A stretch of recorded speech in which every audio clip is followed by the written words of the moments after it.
My name is Jim Berenson, and I'm the Medical and Scientific Director of the Institute for Myeloma and Bone Cancer Research in West Hollywood, California.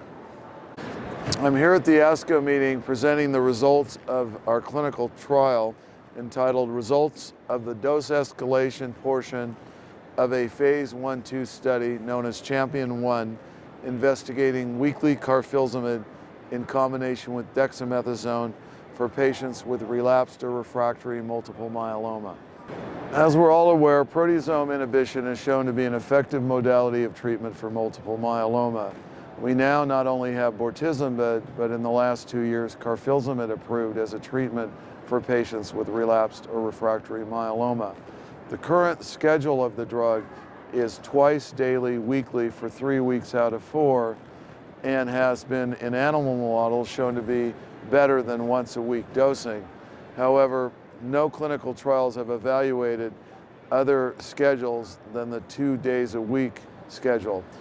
Because of the fact that it is somewhat cumbersome for patients, it was decided to embark on a once weekly dosing study along with dexamethasone weekly.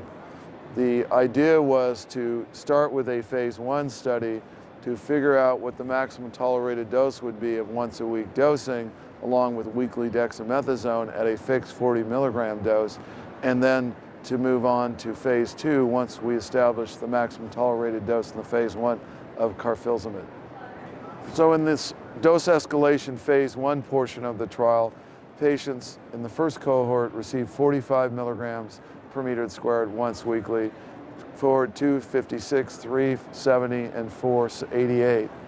We escalated to 88, but at the highest dose level, we saw several dose-limiting toxicities involving GI, headaches, and also some cardiopulmonary issues.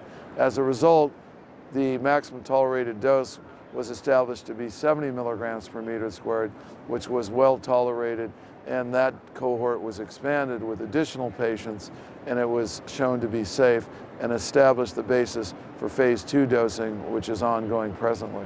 Despite the fact the drug was only administered once a week, the results to date have been very encouraging in terms of response rate.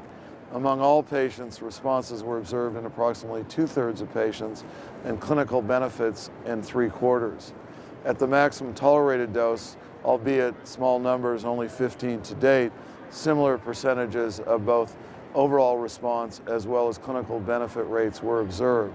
The patients have been on ongoing therapy with no cumulative toxicity observed. Phase 2 enrollment is going on at a rapid pace and should actually close enrollment in the next 6 months. The results of the phase 1 portion of once weekly Carfilzomib are encouraging.